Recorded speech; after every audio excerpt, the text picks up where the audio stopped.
Hi guys, welcome back to my YouTube channel. My name is Matsibiso Mukwalakwala and I am Matsibiso M here on YouTube. So don't mind my background. I'm actually doing this video in my salon because my son and my little brother, they've visited, so in the room it's very noisy, so I decided to do it here. And also you will hear sounds of cars and bells and all of those things, because like my salon is along the main road, so don't be surprised. Just a disclaimer on that. But I have this urge to come here and share my experience with regard to academics, with regard to my story. Whew. Trust me, this video, it's very difficult for me to do, but I'm just obedient because I think I've been planning to do it for a very long time, but I hoped to do it with, I hoped to do this video having received the results that I've passed, but unfortunately it didn't go that way. But still, I just had this feeling in my heart to share this video, because most times I feel like it's easy to share your story when you have already made it. I don't know if you have watched those videos where people are motivating and they are in big cars and they are telling you that they went through this and this and this, and most times we don't really relate because yeah, we just feel like maybe like you are privileged, maybe your story is different. But I'm sharing this story while I'm going through it, child, and it's not easy. It's not easy because funny fact is I've planned this content. I've also invited this other person to come and share their experience. It's being planned before the results, and I was really hopeful that the results are gonna be positive so that I can share the positive side. But it was just in my heart, like the Holy Spirit just telling me, Hore, are you gonna wait for you to be there to share?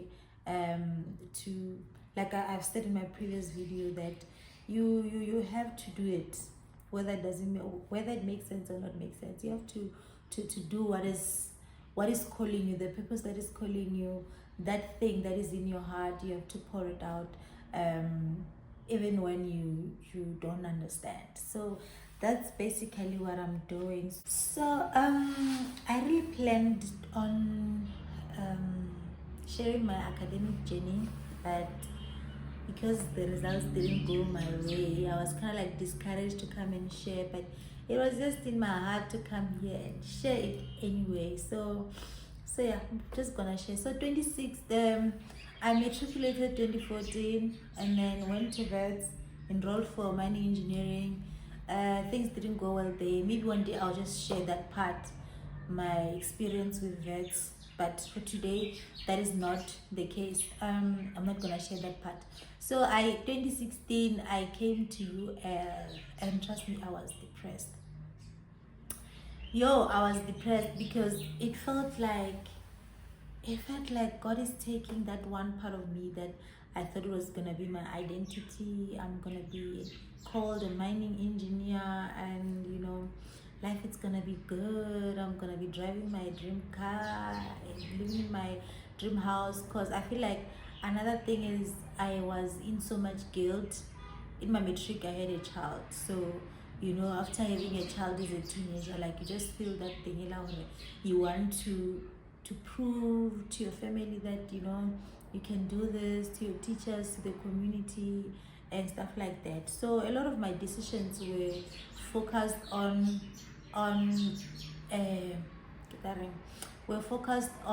correcting that mistake of, or rather correcting for me not to be called a teenage mom, to be called a mining engineer, if you get the whole story. So 2016, I enrolled in University of Limpopo for BSc in Molecular and Life Science, and it was a tough. Like I was not doing anything. I was not attending classes. I hated the degree. The only thing that gave me courage, that gave me like that made me feel like I'm in school was maths. I was passing maths like nobody's business. I would get 90s, 100, legit so. So, but with other subjects, I was just not done. So, um, fast forward, I passed my first year, and that's just average pass. Your 50s, your 60s. The only thing that I got distinction was maths. So the next year, second year, I started majoring in. Sorry, I think I'm distracted. I think you can please understand. I think I'm still going through the emotions, so I might not really be so focused, but I'm doing this either way. So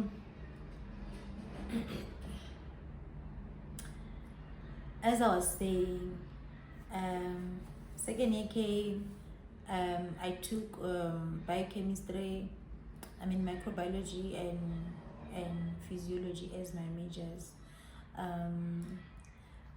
So I failed horribly that year. 10. I think Pina got you, but still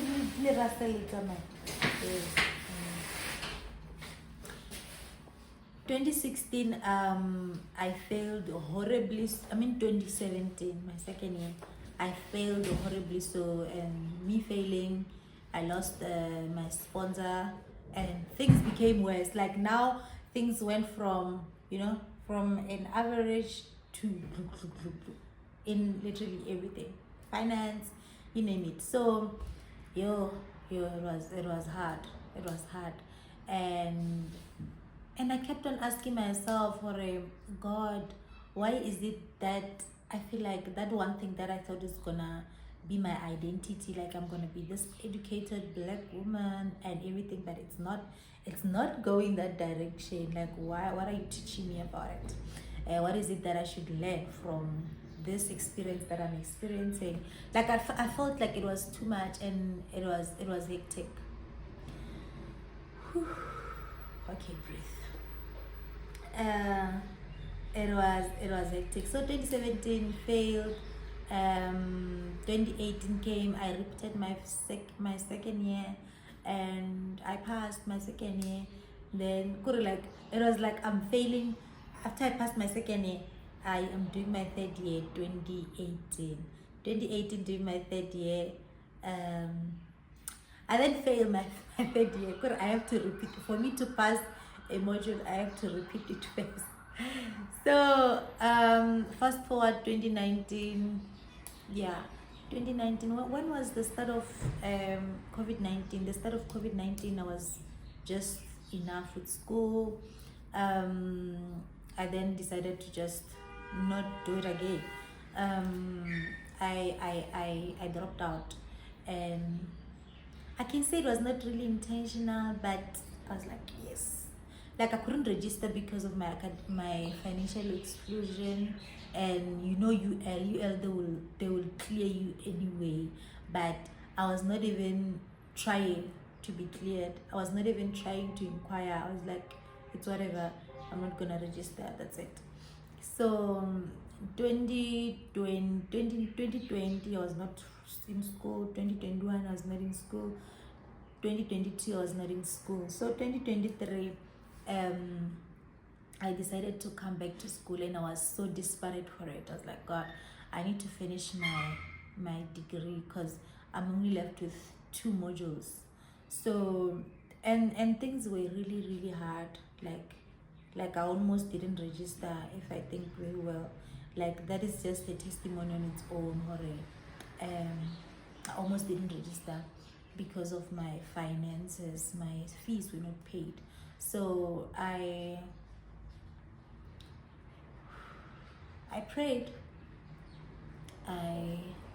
I asked for help, and they did help me. At the end of the day, God came through. In those last days of registration, that's where God came through. Because I also felt like giving up on it, because things were not happening, things were not moving, things seemed to be impossible.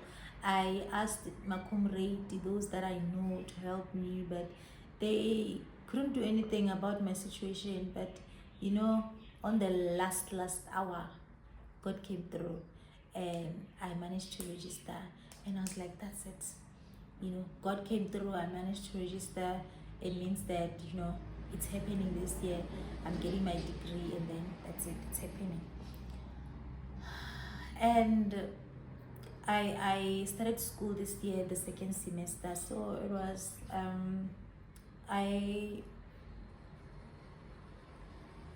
what am I saying? I'm distracted because I'm with someone. But when I started school this year, things were really going very well. Like I was passing every test, and I thought to myself, because I have 3 years not being in school. Well, I have 3 years not being in school, but here I am passing my test. You know, even if it was a 50, I was like, I'm good, because it has never happened. You know, I thought I'm gonna struggle so bad. And mind you, I'm struggling. I'm in business now. I'm back to school, so it was a whole mixed up of things, you know. So I was passing my test. I don't wanna lie. I was passing, and I'm like, that's it. God did it for me. Next year I'm graduating. Next year I'm getting my degree. I literally have a folder of my graduation outfit. I have a folder of my graduation cakes, you know, my celebration, and all of those things were really looking well. And I was like, that's it. God has opened the door for me in academics, and it felt like, you know, my identity is coming, like that thing that I hoped for, to be called an educated black woman, educated, beautiful black woman, you know, it's coming to pass. And I remember there was this one time I asked myself, or rather, I don't know, you know those conversations that you would have with the Holy Spirit unintentionally, like it just happened. So I was like, why is it that I'm failing in the things that I am really hoping for?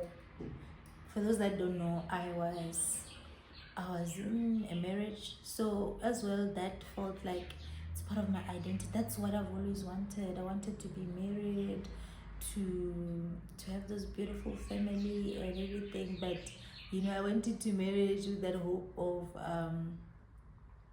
rectifying my mistakes, or rather being approved by society, but that didn't really go well. So I ended up the relationship, and now academics are not working out. So it was like, God, what are you doing, and what are you teaching me?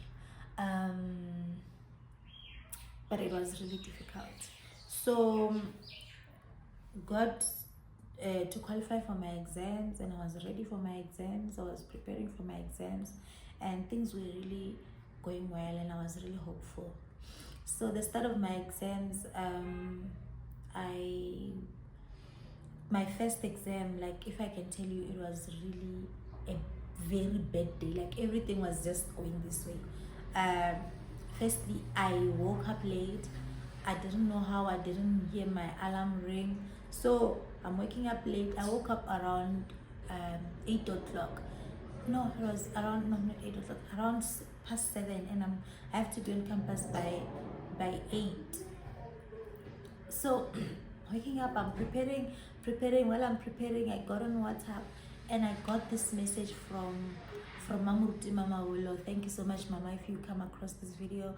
I really appreciate the prayer that you prayed over me. And it was a voice note of Mamuruti Mama Wolo. She was praying over me. It's like she was praying over me, like that heartfelt prayer, like she was really praying over me. And as if like she knew, because at that moment, like I didn't even have time to do my morning devotion. I didn't have time to read my Bible. I didn't have time to properly talk to God like I normally do. So she was praying over a voice note, and I was listening to it while I'm busy preparing to go and write my exams. And on Ekirkyajwa, I realized that I don't have a student card. Oh my God, that was a nightmare. And then and then decided to look for it, and then couldn't find it. And then I went to campus with my ID. Mind you, I'm going to campus with an ID. I'm late for my exams, and I'm panicking. At this moment, I'm really panicking. I went to Mets building, where they, for those of you that are not in UL, Mets building is where you fix your password and stuff like that. So I wanted to print out my proof of registration. Then when I got it to the computer, trying to print out my proof of, actually I was trying to do it with my phone on my way to campus, and I forgot, like I was really distracted. I forgot my password, forgot my password, trying to remind myself, trying to check in my diary my password for online facilities. I forgot it and I can't see it. So went to Mets building, tried to fix my password. The network is down. You guys, if I can talk about this, the network was down and I'm panicking. Now people are even have started writing, and that time I don't even know the venue where we are writing. Yeah, but I felt the peace. Like I was like, okay, just relax. So finally the letter came through, and then managed to print out the proof of registration. I got in the exam carry plus minus an hour late. That's how bad it was. And on a normal day, or under normal circumstances, actually in that situation, I would normally break down. Like I would normally break down.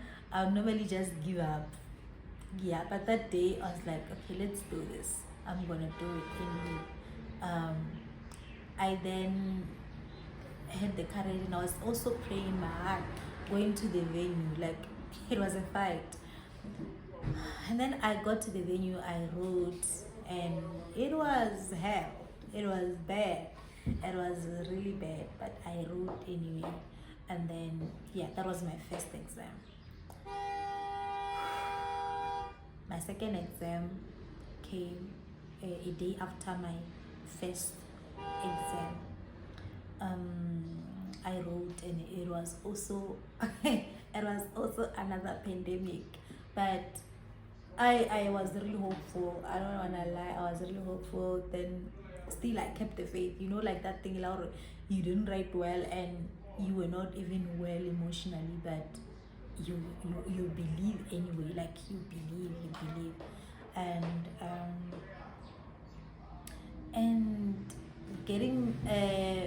getting my results and finding out that I'm still didn't make it. It was heartbreaking. It was heartbreaking. Did I cry? Yes, I did. I did cry.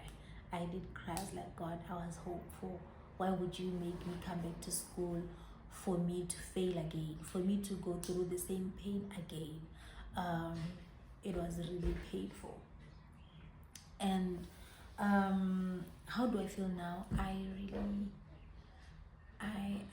don't know, but I feel like God has worked on me for that, because like I received my results 2 days before shooting this video, like 2 days before, like literally I received it on Wednesday. Today it's Saturday, so it's just been 2 days, and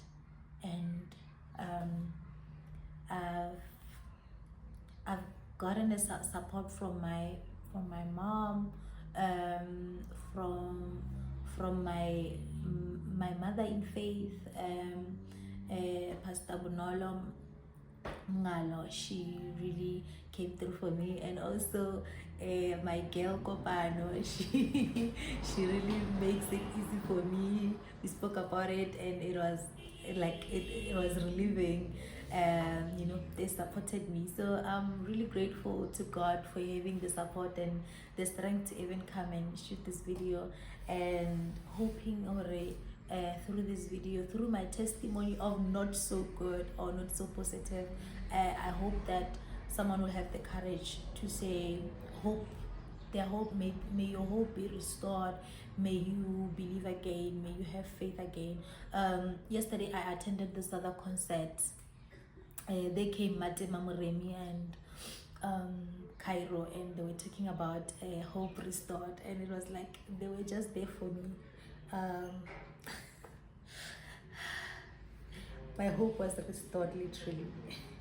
Sorry for crying on camera, but yeah, God is really healing me, and I hope that somebody who's gonna watch this video, they're gonna be healed. And talking about that, I remember I got a message from this other lady, you know, I'm not gonna mention her name because she trusted me with her things. She asked me, Horotidi, what do you do when you feel when you feel overwhelmed, when you feel depressed? How do you keep the faith in that moment? And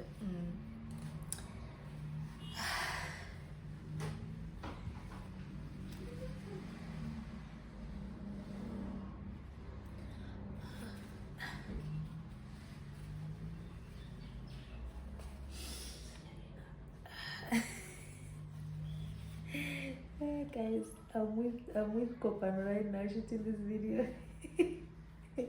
But yeah, she asked me, what do you do when you feel depressed? Like, how do you keep the faith? Because it's easy to lose faith when you're going through situations. Like, you just feel like God is not answering you, God is not coming through for what you want. But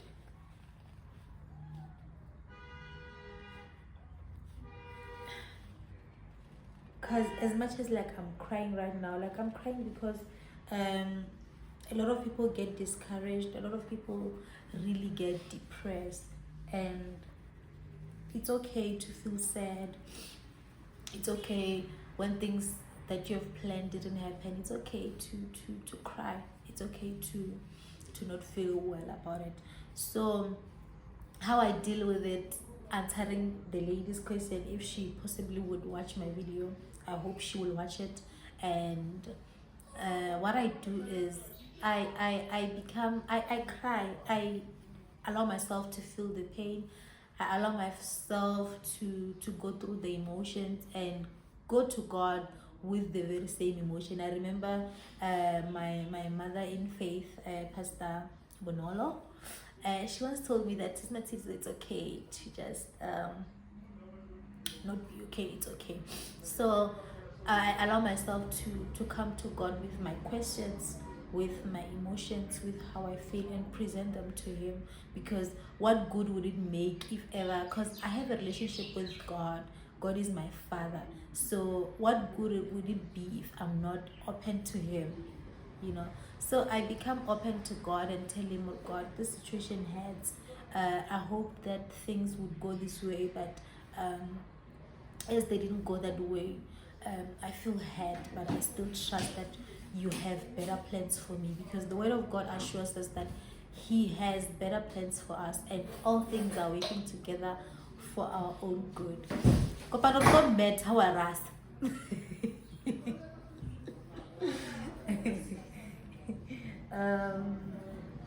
Yeah, as I've said, I'm at the salon, so yeah, that's it. That's all. That is the thing. So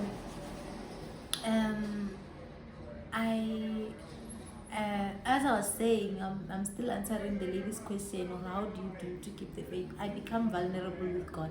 I don't hide anything from God. If I'm sad, I'm telling Him, God, I'm not okay. I need your strength. I don't have strength. I need your strength to carry me through. And He does carry me through. Literally, I was praying to God after I received my results, and I'm like, God, I'm really sad. God, I feel like I'm losing the faith. And in that moment, like, God would just comfort me in a way that I don't even understand. And He comforts me in so many ways. He comforts me in so many ways by people around me, His word as well. Because as I was reading not so long, I was reading in the book of Colossians. Me and my little sister, we agreed that we are going to read the book of Colossians, even though I'm very slow with it, because it's a very busy season. So the book of Colossians chapter 1 verse 9, it says, okay, I'm just gonna highlight those things that stood out for me. It says, be filled with the knowledge of his will in all wisdom and spiritual understanding. So I did pray over this verse and I'm like, God, fill me with the knowledge of your will. You know, I want to know your will for my life. I want to know the purpose for my life. And God is amazing. You know, when you ask, he comes through. So yeah, this video was a lot. It was a lot, but I hope it got to the person that needed it the most. And as well, you know, I'm fumbling right now, but I hope like you get the message. As well, what I do in the midst of losing hope or something like that, I have a church. I have a faith community, and it's really encouraging. This one time I was depressed. I don't know what triggered me that day, but you know, I was just depressed. Not so long even. I went to church, and when I got to church, we were dancing, we were praising God and everything, but I was not well inside of me. So when my pastor got to preach, he read the verse in, is it First or Second Thessalonians? But it says, "Rejoice always." Guys, yo, it was like he's talking to me, like he just like, rejoice always. God is saying it's enough with your tears and you've been crying for so long. Rejoice.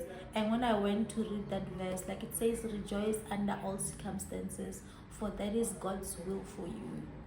So having a church where you serve, having a church where you go to, it's very important to keep the faith. Because how are you keeping the faith if you're not fellowshipping?